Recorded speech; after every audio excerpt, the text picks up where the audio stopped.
SBN inter college से मैं नीता मिश्रा कक्षा 9 के विद्यार्थियों को विषय हिंदी के गद्य खंड से आपको पढ़ा रही हूँ। पाठ का नाम है गुरु नानक देव। इसके लेखक हैं आचार्य हजारी प्रसाद द्विवेदी। अब हजारी प्रसाद द्विवेदी के विषय में पहले हम जानते हैं कि इनका जन्म कब हुआ, कहाँ हुआ, इनके पिता का क्या नाम था, इनकी शिक्षा क्या थी और इन्होंने साहित्यिक क्षेत्र में और इनका कार्य क्षेत्र क्या रहा, इस क्षेत्र के विषय में हम जानते हैं। फिर उसके बाद इन्होंने कौन सी रचनाएं की हैं और इनकी भाषा शैली कैसी रही है। तो सर्वप्रथम देखते हैं, आचार्य हजारी प्रसाद द्विवेदी का जन्म सन 1907 ईस्वी में बलिया जिले के छपरा नामक गांव में हुआ था। इनके पिता का नाम पंडित अनमोल दुबे था और माता का नाम श्रीमती ज्योति कली। इनका परिवार ज्योतिष विद्या से संपन्न था, एकदम इनके ज्ञान उनके पास में ज्योतिष विद्या का था। इनकी प्रारंभिक शिक्षा अपने गांव में हुई और सन 20 में इन्होंने मिडिल की परीक्षा पास की। इसके बाद संस्कृत भाषा का अध्ययन किया और ये अध्ययन करने के लिए बनारस चले गए। इसके साथ साथ इन्होंने हिंदी, अंग्रेजी, संस्कृत, बंगला इन सब विद्याओं का भी ज्ञान अर्जन किया। ये भक्तिकालीन साहित्य के मर्मज्ञ थे और ज्योतिष विद्या की भी इन्होंने परीक्षा उत्तीर्ण की, साहित्य की भी उत्तीर्ण की। इन्होंने काशी संस्कृत विश्वविद्यालय से ये शिक्षाएं प्राप्त की। इंटर के बाद ये अस्वस्थ हो गए, इन्होंने बीए की परीक्षा उत्तीर्ण नहीं की। इसके बाद वे सन 40 में यानी 1940 में हिंदी संस्कृत के अध्यापक के रूप में शांति निकेतन चले गए। यानी इनका जो चयन था वो शांति निकेतन में हिंदी और संस्कृत के अध्यापक के रूप में हो गया। 20 वर्षों तक वहाँ उन्होंने कार्य किया और उसके बाद विश्व कवि रविन्द्रनाथ टैगोर, जिन्होंने बंगला भाषा में रचनाएं अधिकतर की हैं, इनका सानिध्य इनको मिला। टैगोर के सानिध्य में आकर इनकी जो साहित्यिक प्रतिभा थी वो बहुत अधिक निखर गई। इसके बाद उन्होंने वहीं से विश्व भारती नामक पत्रिका का संपादन किया। कुछ समय तक द्विवेदी जी पंजाब विश्वविद्यालय में हिंदी के विभागाध्यक्ष भी रहे और सन 1949 में लखनऊ विश्वविद्यालय ने इन्हें डी.लिट की उपाधि से सम्मानित किया। सन 1956 में ये काशी हिंदू विश्वविद्यालय के हिंदी के विभागाध्यक्ष रहे। हिंदी की सेवा ये लगातार करते रहे और सन 1957 में भारत सरकार ने इन्हें पद्म भूषण की उपाधि से सम्मानित किया। इसके साथ ही इन्होंने सूर साहित्य पर भी अपना कार्य किया। इंदौर समिति ने इस कार्य के लिए इन्हें स्वर्ण पदक प्रदान किया। 1979 में इनका जो है निधन हो गया, यानी इस हिंदी साहित्य जगत का यह सूर्य सदा के लिए अस्त हो गया। ये इन्होंने रचनाएं जो की हैं, उसके अलावा इन्होंने आलोचना क्षेत्र में अपने अधिक पैर पसारे हैं। इनकी जीवन भारती का भी इन्होंने अभिनव भारती का भी संपादन किया। विश्व भारती का ही नहीं, अभिनव भारती का भी इन्होंने संपादन किया और उत्तर प्रदेश ग्रंथ अकादमी के अध्यक्ष रहे। उत्तर प्रदेश हिंदी संस्थान के उपाध्यक्ष भी रहे। इनकी रचनाएं थीं, इन्होंने निबंध लिखे, उपन्यास लिखे, आलोचना लिखी और शोध साहित्य भी लिखा। अनुदित साहित्य यानी अनुवाद भी इन्होंने किए हैं। कुछ इनके संपादित ग्रंथ भी रहे हैं। ये आपको पुस्तक दिखाई दी जा रही है, इसमें आपको स्क्रीन पर दिख रही है, इसमें रचनाएं हैं डिटेल में, इन्हें आपको याद करना है। अब ये जीवन परिचय आपका आता कैसे है? जीवन परिचय में आपका केवल जीवन परिचय आपको लिखना होगा और एक रचना पूछी जाती है, लेकिन आपको रचनाएं सारी याद करनी पड़ेगी। कारण ये है कि जो बहुविकल्पी क्वेश्चन आते हैं हिंदी साहित्य के इतिहास से, उसमें कोई भी एक रचना विकल्प में डाल दी और ये पूछा आपसे इनमें कौन सी रचना द्विवेदी जी की है। जब आपको सारी रचनाएं नहीं पता होंगी तो आप अपनी रचना को पहचान नहीं सकेंगे। इसलिए आपको रचना विधा सहित याद करनी है। अब आप पूछेंगे विधा क्या होती है? विधा आपको पहले भी बताया जा चुका, फिर बताया जा रहा है। विधा होता है ढंग। जिस ढंग में रचना लिखी जाती है उसे हम विधा कहते हैं। जैसे नाटक है, निबंध है, उपन्यास है, इस तरीके से ये रचना होती है। बाकी भाषा इनकी शुद्ध साहित्यिक खड़ी बोली रही है और इन्होंने जो गुरु नानक देव जी थे, इन्होंने अपने निबंध की गिनती ज़्यादा की है। शैली इनकी निबंधात्मक थी, विचारात्मक थी, आलोचनात्मक थी। इस तरीके से इनकी शैलियाँ थी, लेकिन ये केवल आपके निबंध से संबंधित है, एग्ज़ाम में इसमें से नहीं आता है। आपसे ये पूछ लिया जाए इनकी शैली कौन सी थी, तो कौन सी थी, इसलिए आप इसको बस शॉर्ट में पढ़ेंगे। विचारात्मक, निबंधात्मक और आपके साथ आलोचनात्मक, इस तरीके से इसमें आता है। बस उसके बाद शुरू करते हैं हम पाठ। अब ये गुरु नानक देव सभी जानते हैं, क्योंकि ये उत्सव भी मनाया जाता है। और ये उत्सव कब मनाया जाता है, इनके बारे में लिख रहे हैं गुरु द्विवेदी जी कि कार्तिक पूर्णिमा इस देश की बहुत पवित्र तिथि है। कार्तिक मास की पूर्णिमा होती है, जिसको हम गंगा स्नान के नाम से भी जानते हैं। हम हिंदू लोग जो है इसे गंगा स्नान भी कहते हैं।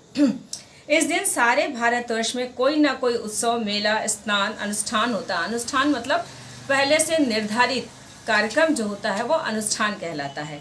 शरद काल का पूर्ण चंद्रमा इस दिन अपने पूरे वैभव पर होता है, यानी पूर्णिमासी का दिन होता है। आकाश स्वच्छ होता है, दिशाएं प्रसन्न होती हैं, वायुमंडल शांत होता है, पृथ्वी हरी भरी दिखाई देती है, जल प्रवाह मधुर मधुर गति से, मंथर मंथर गति से बहता रहता है। इसमें कह रहे हैं कि कुछ आश्चर्य की बात नहीं, इस दिन मनुष्य का सामूहिक चित्त उद्वेलित हो उठे, यानी सबका मन चंचल हो उठे, इसमें कोई बड़ी बात नहीं है। और इसी दिन महान गुरु नानक देव जी का आविर्भाव का उत्सव मनाया जाता है। आविर्भाव यानी जन्मोत्सव, आविर्भाव उत्सव मतलब जन्मोत्सव मनाया जाता है। और आकाश जिस प्रकार से 16 कलाओं से पूर्ण होता है, कोमल किरणें भी उसी प्रकार से अपनी प्रकाशित करता है, ठीक उसी प्रकार से गुरु नानक देव का जन्म जो है मानव के हृदय में भी अपना उज्जवल प्रकाश फैलाने के लिए समर्थ था। कार्तिक पूर्णिमा के साथ गुरु के आविर्भाव का संबंध जोड़ दिया जाता है, यानी कार्तिक पूर्णिमा के साथ का ये गुरु नानक देव जी का जो जन्म हुआ है, इसके उदय, आविर्भाव मतलब उदय होने का संबंध जोड़ गया। गुरु किसी एक न ही दिन पार्थिव शरीर में आविर्भूत होते हैं। बताया जा रहा है कि गुरु जो है एक दिन उत्पन्न होता है, लेकिन वो अपने गुरु गुणों से सबको प्रभावित करके अपने शरीर को त्याग देता है। आध्यात्मिक दृष्टि से अगर देखा जाए तो इसका बहुत अधिक महत्व मिलता है। इतिहास के पंडित गुरु के पार्थिव शरीर के आविर्भाव के विषय के विवाद में होते रहे हैं। इसमें सामूहिक मानव अपना चित्त को उतना महत्व नहीं देता है, यानी उसका मन इन सब बातों में ज़्यादा रुचि नहीं लेता है कि कब कौन पैदा हुआ, क्या हुआ, बस उसे मूल बातों से ही सरोकार होता है, उसका संबंध होता है। गुरु नानक देव जी, अब इसमें आपको बताना क्या है, पूरी जीवनी तो आप नहीं लिखेंगे, जाहिर सी बात है। तो इसमें आपको ये बताना है कि उन्होंने पाठ के साथ में कि गुरु नानक देव जिस दिन शुभ क्षण में धरती पर उत्पन्न हुए, ये वही उत्सव का दिन है, वही क्षण उल्लसित करने के लिए पर्याप्त होते हैं। नवो भवति जायमाना, गुरु तुम प्रतिक्षण चित्त भूमि में आविर्भूत होकर नित्य नवीन हो रहे हो। संस्कृत की एक पंक्ति है, नवो नवो भवति जायमाना। इसका अर्थ भी आगे लिखा हुआ है जो हमने भी पढ़ा है। गुरु तुम प्रतिक्षण चित्त भूमि में आविर्भूत होकर, यानी उत्पन्न होकर के नित्य नए बने रहते हो। हजारों वर्ष से शरद काल की इस सर्वाधिक प्रसन्न तिथि प्रभामंडित मतलब चमकीली पूर्ण चंद्र के साथ उतनी ही मीठी ज्योति के धनी महामानव का स्मरण कराती है। यानी जब जब कार्तिक पूर्णिमा आती है तब तक हमें गुरु नानक देव की याद आती है, और जिसे हम एक उत्सव के रूप में आज भी मनाते हैं। इस चंद्रमा के साथ महामानव का संबंध जोड़ने में इस देश की समष्टि चित्र आह्लाद अनुभव करता है। हम रामचंद्र, कृष्णचंद्र आदि कहकर इसी आह्लाद को प्रकट करते हैं। गुरु नानक देव के साथ इस पूर्ण चंद्र का संबंध जोड़ना भारतीय जनता के मानस के अनुकूल है। आज वह अपना आह्लाद प्रकट करती है, यानी चाहे हम कृष्ण का जन्मोत्सव मनाएं या हम राम का जन्मोत्सव मनाएं या हम गुरु नानक का, हर जितने भी गुरु लोग हुए हैं, जितने भी हमारे आदर्श हैं, अपना आदर्श जो हमें दे के गए हैं, इसलिए हम उनके आदर्श तिथियों के लिए, उनके जन्म तिथियों के लिए उसे बड़े उल्लास के साथ मनाते हैं। गुरु नानक देव का आविर्भाव आज से लगभग 500 वर्ष पूर्व हुआ था। अब गुरु नानक देव कब पैदा हुए थे? आज से लगभग 500 साल पैदा हुए थे। भारतवर्ष की मिट्टी में युग के अनुरूप महापुरुषों को जन्म देने के अद्भुत गुण हैं। यानी हमारा भारतवर्ष एक ऐसा देश है जहाँ पर अनेक महापुरुषों ने जन्म लिया है, चाहे वो गुरु नानक देव हों, राम हो, कृष्ण हो, और भी आप बहुत सारे नाम आप जानते हैं। जैसे कि हमारे यहाँ तुलसीदास हैं, ये भी एक लेखक ज़रूर हैं लेकिन इन्होंने भी एक अपना आदर्श प्रस्तुत किया है। इस तरीके से बहुत सारे लोग हैं जिन्होंने अपने आदर्श हमें प्रस्तुत किए हैं। अब जातियों आज से 500 वर्ष पहले देश का अनेक कुसंस्कारों में उलझा हुआ था। हमारे समाज में बहुत सारी बुराइयां थीं। उन बुराइयों को दूर करने के लिए महापुरुषों का धरती पर जन्म होता है, ऐसा माना जाता है। तुलसीदास ने अपने रामचरितमानस में लिखा भी है, जब जब होए धर्म कै हानि, बाढ़ई असुर अधम अभिमानी, तब तब प्रभु धरि मनुज शरीरा। यानी तब तब मनुष्य संसार में मनुष्य का रूप धारण करके भगवान स्वयं इन महात्माओं के रूप में अवतरित हो जाते हैं, और ये इतिहास इस बात का गवाह बन जाता है।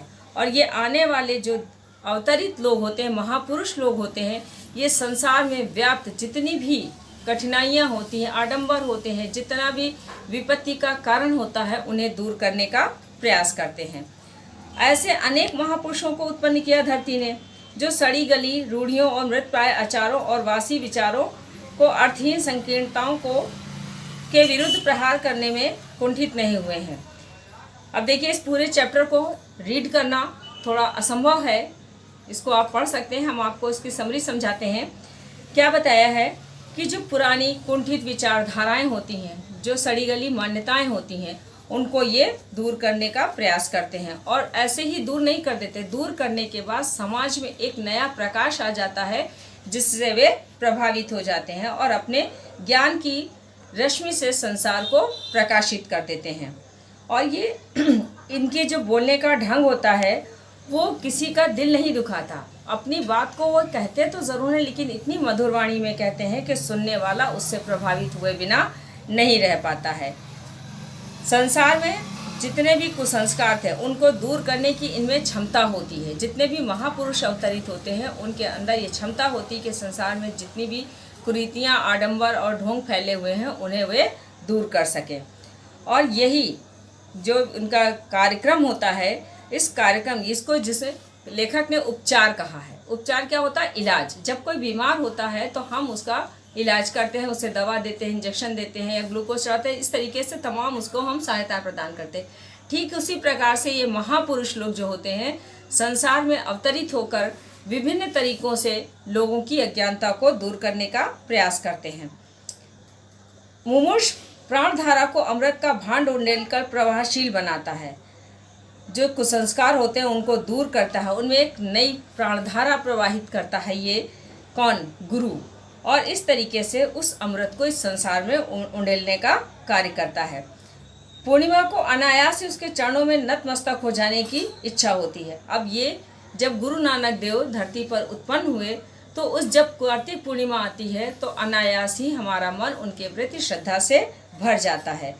और उनके वचन जो हैं केवल वचन नहीं है, निरर्थक वचन नहीं है, बल्कि उनमें बड़ा सार है। और उस सार को ग्रहण करने का मन भी पुनः प्रयास करता है कि फिर से हम उनके गुणों को ग्रहण करें। कहीं भी कभी भी कुछ भूलने लगते हैं तो ये तिथि हमें उन सारी बातों को याद दिलाने के लिए पुनः आती रहती है। और इसमें प्रेम का स्वाद है, यानी जो उन्होंने ज्ञान हमें वितरित किया है, जो हमें सिखाया है, वो उसमें प्रेम भरा हुआ है। और प्रेम के स्वभाव के कारण ही हम उसे ग्रहण कर लेते हैं। उदाहरण के लिए, यदि आपसे कोई काम क्रोध से कहे तो आपकी इच्छा नहीं होती उस कार्य को करने की, लेकिन वही कार्य अगर प्रेम पूर्वक आपसे निवेदन करके कहा जाए कि इसको कर दीजिए, तो आप स्वेच्छा से करते हैं और आप दुगने उत्साह से करते हैं। यही कार्य गुरु नानक देव जी ने किया। आगे लेखक क्या कहता है? अरे ओ मनुष्य, मुग्ध मनुष्य, सच्ची प्रीत से ही तेरा मान अभिमान नष्ट होगा, तेरी छोटाई की सीमा समाप्त होगी। छोटाई यानी छोटापन कोई नाटा कद नहीं है। कह रहे हैं कि अरे मनुष्य, तुम जो है अपने जो मान अभिमान है वो इसी ज्ञान के कारण ही समाप्त होगा, और जो तुम्हारा छोटापन है यानी जो अज्ञानता है उसकी भी सीमा समाप्त हो जाएगी, और तुम गुरु की शरण में जाओगे तो तुम्हारा मंगल ही होगा, कल्याण ही होगा। उसी सच्चे प्रेम से साधना से तेरे जीवन का परम लक्ष्य है, यानी ईश्वर की भक्ति करो, तभी तुम्हें लक्ष्य की प्राप्ति होगी, तुम्हें मोक्ष प्राप्त होगा।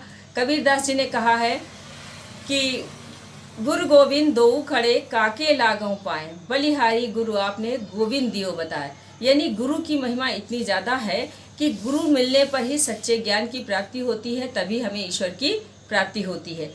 इस बात का समर्थन द्विवेदी जी ने भी किया है। मूल संस्कारों को तू आस्था मानता है, जो आस्था क्या कहते हैं, विश्वास। तो नहीं, ऐसा कुछ नहीं है, ये सब धर्म है।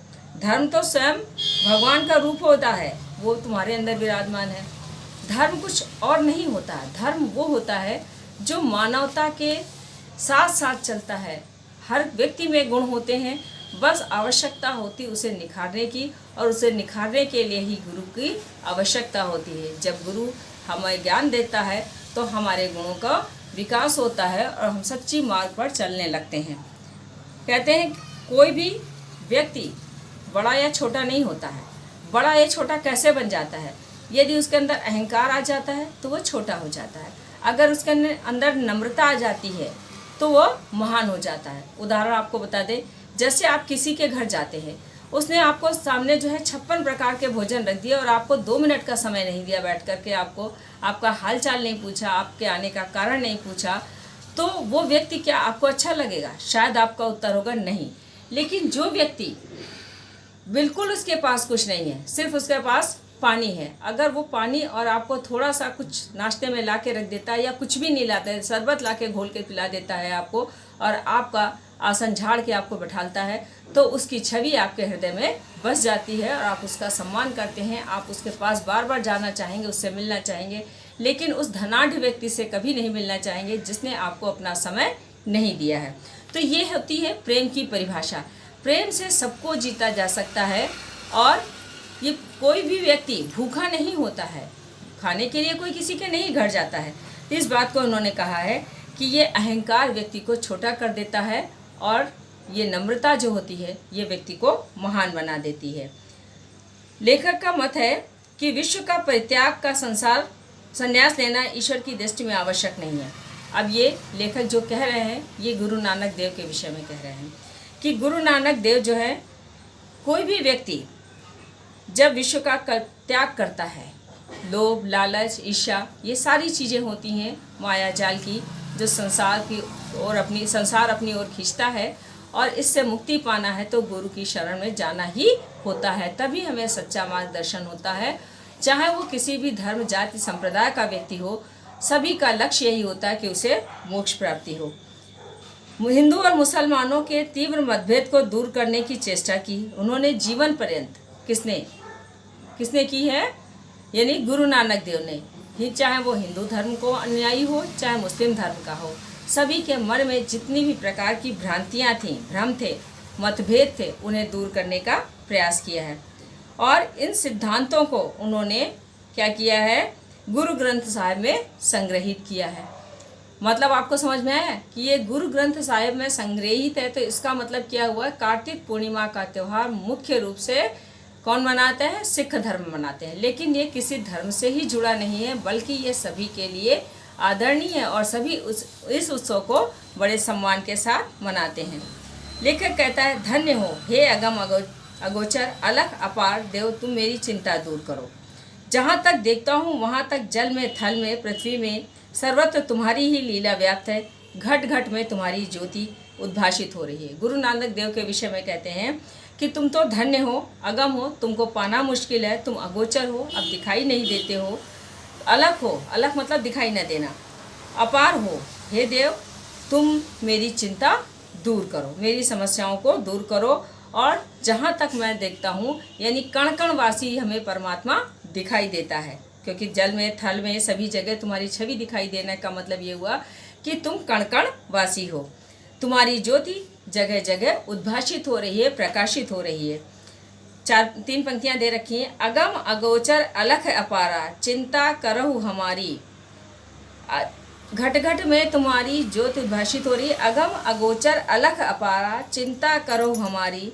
जलि थल माही अली भरिपुर ला, घट घट ज्योति तुम्हारी। इसका मतलब ये हुआ कि तुम अगम हो, अगोचर हो, दिखाई नहीं देते हो, तुम्हारा अपार प्रकाश फैला हुआ है, तुम हमारी चिंता करो, तुम जल में, थल में, यानी संसार के प्रत्येक कण कण में तुम निवास करते हो। घट घट में यानी कण कण में तुम्हारा वास है, तुम्हारा प्रकाश दिखाई दे रहा है।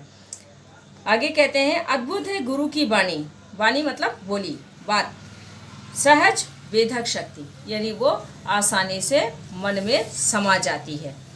कहीं कोई आडंबर नहीं, कोई बनाव नहीं, सहज हृदय से निकली हुई, सहज प्रभावित करने की अपार शक्ति है। यानी उसमें सहजता इतनी है कि कोई बनावटीपन नहीं दिखाई देता है, सरल हृदय से निकलती है और सरल सहजता से ही लोगों के हृदय में समा जाती है। सहज जीवन कठिन साधना। जीवन को सरल बनाना है तो उसके लिए कठिन साधना करनी पड़ती।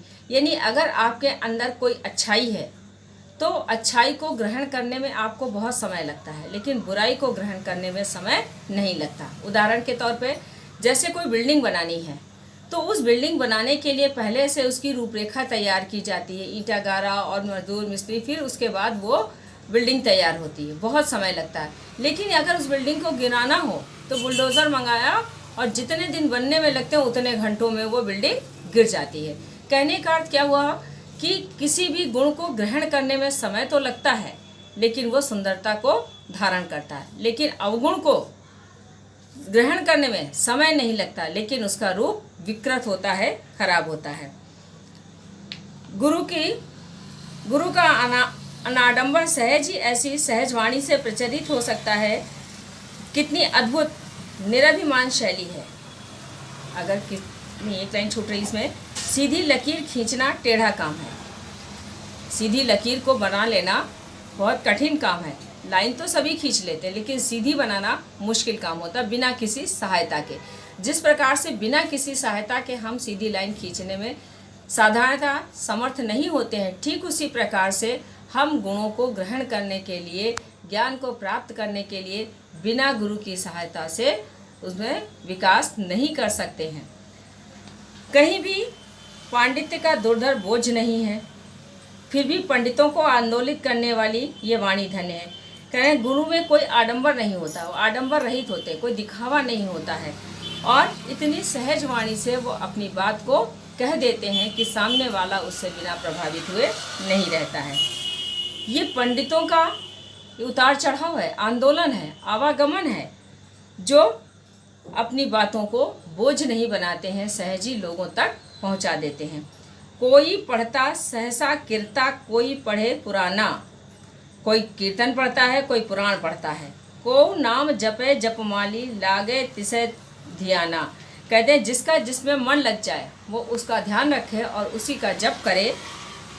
अब की कभी ही किछो न जानो। अब क्या है, मैं तो कुछ भी नहीं जानता, तेरा एको नाम पहचाना। कहते तुम्हारा नाम जो है उसके पीछे मैं और कुछ भी नहीं जानता हूँ। यानी मैं सिर्फ आपकी भक्ति करता हूँ, आपका स्मरण करता हूँ, उसके अलावा कुछ नहीं जानता हूँ।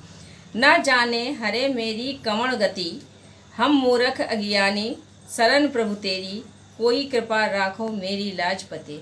कहते मेरी लाज के रखवाले हे गुरु, हे परमात्मा, किसी भी तरीके से आप मेरी रक्षा करो, मुझे गति प्रदान करो। गति यानी मोक्ष प्रदान करो। मैं मूर्ख हूँ, अज्ञानी हूँ, मुझे नहीं पता है कि कैसे गति प्राप्त की जाती है, मोक्ष प्राप्त किया जाता है, इसका ज्ञान मुझे प्रदान करो। इस तरीके से आगे भी कहते हैं कि ऐसी मीठी निरअहंकार सीधी वाणी से गुरु ने भटकती जनता को उसका लक्ष्य बताया। गुरु ने व्यक्ति को उसका लक्ष्य बताया कि उसे क्या करना है, कैसे करना है। छोटी छोटी क्षुद्र अहमिकाओं और अर्थहीन संकीर्णताओं से क्षुद्रता सिद्ध करने के लिए तर्क शास्त्र का मार्ग कदाचित ठीक नहीं है। उन्होंने ये बताया कि जो छोटी छोटी संकीर्णताएं हैं, जो छोटे छोटे विचार हैं, जो अपने विचारों में बहुत छोटापन है, ओछापन है, जिनमें कोई अर्थ नहीं होता, संकीर्णताएं होती हैं, सिकुड़ापन होता है, यानी बहुत दायरे सीमित होते हैं, ऐसे लोगों की जो क्षुद्रता हो, क्षुद्रता माने छोटापन, वो सिद्ध करने के लिए कोई तर्क या शास्त्र की कोई ज़रूरत नहीं होती है। केवल अपने अंदर से अहंकार को दूर करने की आवश्यकता होती है। सही माने में सही उपाय यह है कि सत्य को प्रत्यक्ष कर देना चाहिए। सही अर्थों में होना ये चाहिए कि मन में जो सच्चाई है हमेशा उसको उजागर करना चाहिए। छल कपट का सहारा लेकर व्यक्ति कभी भी मोक्ष की प्राप्ति नहीं कर सकता है। भगवान जब अनुग्रह करते हैं, बहुत महत्वपूर्ण बात है, ये इम्पोर्टेंट पैराग्राफ है। भगवान जब अनुग्रह करते हैं तो अपनी दिव्य ज्योति ऐसे महान संतों में उतार देते हैं। जब एक बार ज्योति मानव देह का आश्रय करके उतरती है तो चुपचाप नहीं बैठती है। बताया कि भगवान की जब कृपा होती है तब ऐसे गुरु का जन्म होता है, ऐसे महात्माओं का जन्म होता है, ऐसे संतों का जन्म होता है धरती पर, जो एक बार अपने ज्योति को मानव के शरीर में डाल देते हैं और जब वो धरती पर आते हैं तो वो शांत नहीं बैठते हैं, यानी धरती से जितना पाप है, दोष है, आडंबर है, उनको दूर करने का प्रयास करते हैं। वो क्रियात्मक होती है, लगातार कार्य करती रहती जब तक धरती पर रहती है। और जो अभाजन लोग होते हैं, अभाजन जो कुपात्र होते हैं, उन कुपात्रों को भी वो प्रभावित करती है और ऊपर उठाती रहती है। वो उतरती है और ऊपर उठाती है, यानी धरती पर वो उतर कर आती है और जो विचारों से क्षुद्र होते हैं, छोटे होते हैं, जिनके अंदर अज्ञानता होती, उन्हें भी ज्ञान से परिपूर्ण करके उन्हें ऊपर की ओर उठाती है। इसे पुराने पारिभाषिक शब्दों में कहें तो कुछ इस प्रकार होगा, एक ओर उसका अवतार होता है, दूसरी ओर औरों का उद्धार होता है। अर्थ ये हुआ कि जब धरती पर कोई देवता सज्जन पुरुष के रूप में अवतरित होता है तो वो संसार में अपना तो छोटा बनकर आता है, क्योंकि मानव के रूप में आता है। मानव मर्त लोक का जीव है, इसका नष्ट होना संभव है और नष्ट होता ही है, ये तो इसकी विनाश होना ही है। लेकिन जब भगवान मानव के रूप में उतर के आता है तो वो छोटा बन जाता है, लेकिन मनुष्य को महान बना देता है। कैसे बना देता है? उसे ज्ञान दे करके, उसके अंदर के दुर्गुणों को दूर करके। इसे पुराने पारिभाषिक शब्दों में कहें तो कुछ इस प्रकार होगा कि एक उसका अवतार होता है, दूसरी ओर औरों का उद्धार। अवतार और उद्धार की ये लीला भगवान के प्रेम का सक्रिय रूप है, यानी भगवान अपने कार्य को लगातार करता रहता है और ये एक लीला करने के लिए धरती पर अवतरित होता है। जैसे कृष्ण के बारे में आपने सुना कि कृष्ण धरती पर आए तो क्या था, माता को जब उन्होंने मुंह खोल के मिट्टी खाने हुए स्वाभाविक क्रियाएं थी, जब मुंह खोल के दिखाया तो उन्हें ब्रह्मांड दिख गया, यानी फिर भी वो इस बात को भूल गई और वो कृष्ण को अपने बालक की तरह ही प्यार करती रही। मतलब जब धरती पर मनुष्य अवतार अवतरित होता है मनुष्य के रूप में, तो वो मानवीय क्रियाओं को करता है, वो अपने आप को देवता के रूप में नहीं दिखाता। ऐसे ही राम के विषय में, राम त्रिलोकी थे, जानते थे सब कुछ, लेकिन फिर भी वन चले गए पिता के कहने पर। तो क्या हुआ कि वो अपने कार्य को वैसे ही करते हैं जैसे मनुष्य करता है। उसमें कोई भी अहंकार नहीं होता है, किसी भी प्रकार का कोई गुरूर नहीं होता है, और इस तरीके से वो कभी भी कोई ऐसा वचन नहीं बोलते हैं जिससे किसी को दुख पहुँचे। महागुरु नई आशा, नई उमंग, नए उल्लास की आशा में आज इस देश की जनता तुम्हारे चरणों में प्रणति निवेदन कर रही है। अब क्या क्या कहा, किन उपाधियों से संबोधित किया है गुरु नानक देव को? महागुरु कहा है, एक नई आशा कहा है, नई उमंग कहा है, नया उल्लास कहा है, और इस तरीके से इन सबसे परिपूर्ण, इन गुणों से परिपूर्ण होकर के आज इस देश की जनता, भले ही आज गुरु नानक देव इस धरती पर नहीं है, फिर भी इस देश की जनता अपने श्रद्धा सुमन उनके चरणों में समर्पित कर रही है। आशा की ज्योति विकीर्ण करो। आज भी वो यही प्रार्थना करती कि हे प्रभु, हे गुरु, आज भी अपने ज्ञान का प्रकाश फैलाते रहो और इस संसार में मित्रता और प्रेम का जो धारा है उसको निरंतर बहाते रहो। हम जो है इस संसार में आकर के उलझ गए हैं, हम अपने कर्तव्य से विमुख हो गए हैं। ऐसी स्थिति में आप मेरा मार्गदर्शन करें और इस तरीके से आज भी हम तुम्हारी अमृत वाणी को भूल नहीं पाए हैं, यानी जो कुछ भी आपने उस समय संदेश दिया था, क्योंकि उस समय का मनुष्य आज नहीं है, लेकिन फिर भी पीढ़ी दर पीढ़ी उनके संस्कारों को मनुष्य नदी की धारा की तरह आगे बढ़ाता जा रहा है। ये भारत आज भी गुरु नानक देव का कृतज्ञ है, उनका एहसानमंद है कि उन्होंने सच्चा ज्ञान धरती पर आकर लोगों को दिया। ये पाठ आपका यहीं समाप्त हो जाता है। अब इसमें, अब देखिए किताब में आप दिखाई दे रही है आपको, इसमें कुछ पैराग्राफ्स दे रखे हैं। इन पैराग्राफ्स में अंडरलाइन किया हुआ भी पोर्शन है और उसके नीचे कुछ प्रश्न लिखे हुए हैं। प्रश्नों में जैसे पहला प्रश्न है पाठ और लेखक का नाम। अब पाठ और लेखक का नाम पूछे तो आपको पाठ का नाम पता है गुरु नानक देव, लेखक का नाम पता है हजारी प्रसाद द्विवेदी। ये क्वेश्चन आते हैं, 2 नंबर के क्वेश्चन होते हैं, 10 नंबर के क्वेश्चन होते हैं। हर पैराग्राफ के साथ 5 क्वेश्चन दिए हुए हैं, 5 प्रश्न दे रखे हैं। इन प्रश्नों के उत्तर आपको इन्हीं पैराग्राफों में मिलेंगे, कहीं और से उत्तर नहीं है।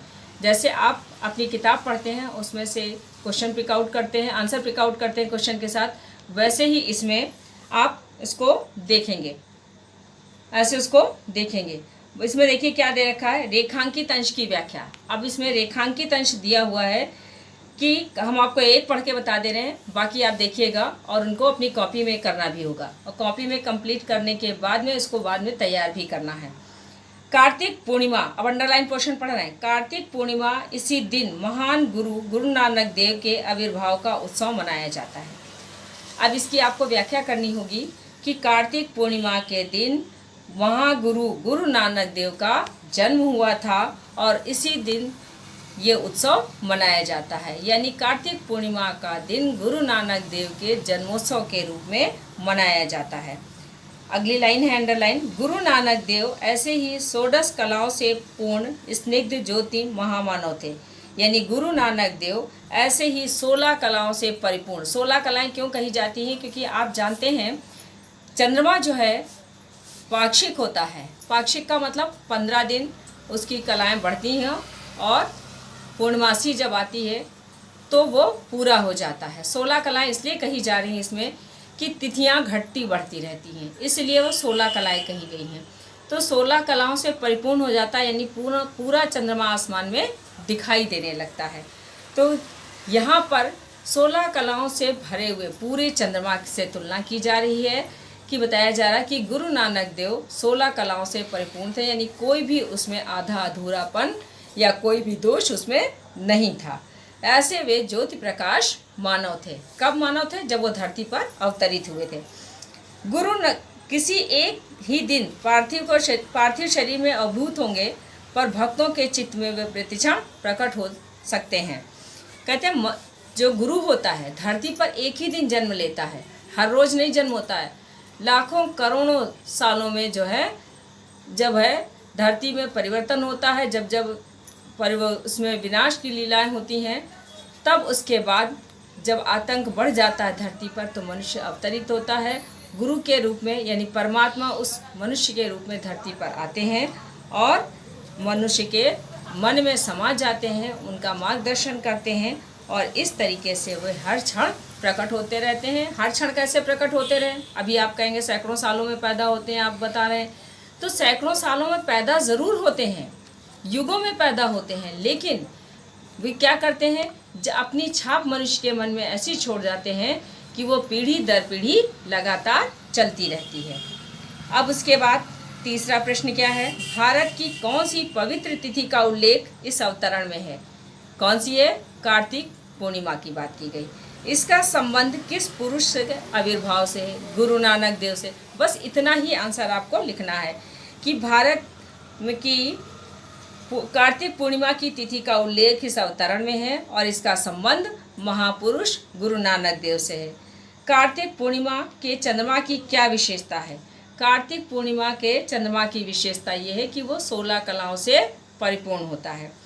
आध्यात्मिक दृष्टि से किससे महत्व अधिक मिलना चाहिए, पार्थिव शरीर को या प्रतिक्षण आविर्भूत होने को? यानी हर क्षण जो पार्थिव शरीर, जो नश्वर शरीर है, जो मनुष्य मर जाता है, उसको महत्व मिलना चाहिए, या ऐसे व्यक्ति को, ऐसे जो हर क्षण एक बार पैदा होकर के हर क्षण मनुष्य के मन में समाया रहता है? तो जाहिर सी बात है कि जो एक बार जन्म लेता है और पीढ़ी दर पीढ़ी लोगों के मन में उसी अपनी छवि को बनाए रखता है, ऐसे व्यक्ति की क्या होती है, उसको महत्व मिलना चाहिए। अब देखिएगा उसमें नीचे भी है गुरु नानक देव का पैराग्राफ है, देखिएगा इस तरीके से क्वेश्चन हम आपको बता रहे, पैराग्राफ नहीं पढ़ेंगे, कि पाठ का नाम और लेखक का नाम, यह हर पैराग्राफ में आएगा। रेखांकित अंश हर पैराग्राफ में आएगा, सब में रेखांकित अंश हैं। उसके बाद क्वेश्चन है, दुर्घट काल के से लेखक का क्या तात्पर्य? ये क्वेश्चन आपको छांटने हैं, इनके आंसर लिखने हैं। इस पैराग्राफ से आपको मिलेंगे सीधे से इसमें आंसर।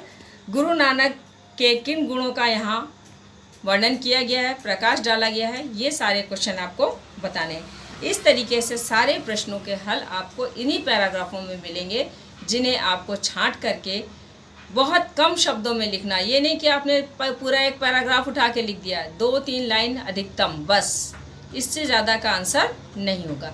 ये आपका चैप्टर यहाँ पर कंप्लीट हो जाता है। इसको अच्छे से तैयार करिए, इम्पॉर्टेंट चैप्टर है।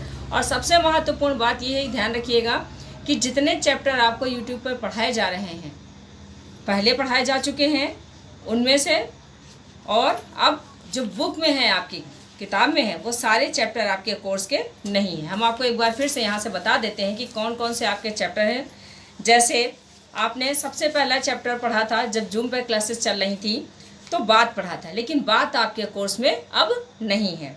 उसके बाद आपने पढ़ा था प्रेमचंद, प्रेमचंद का था मंत्र, मंत्र पाठ आपके कोर्स का है। अब तीसरा पाठ जो आपकी पुस्तक का है, आचार्य हजारी प्रसाद द्विवेदी का गुरु नानक देव, तो ये गुरु नानक देव आपका दूसरा पाठ है। इसके बाद आप नोट भी कर लीजिएगा इससे देख करके, फिर वही चैप्टर बाद में मत कहिएगा कि पता नहीं था, हमने तो सारे पढ़ लिए। तो ये इसके बाद में आपका महादेवी वर्मा है, गिल्लू है। इसके बाद काका कालेलकर का निष्ठा मूर्ति कस्तूरबा, यानी 2 पाठ आपको पढ़ाए जा चुके हैं और आपको अब 2 पाठ और पढ़ाने हैं गद्य में। चलिए यहीं पर हम समाप्त करते हैं। धन्यवाद।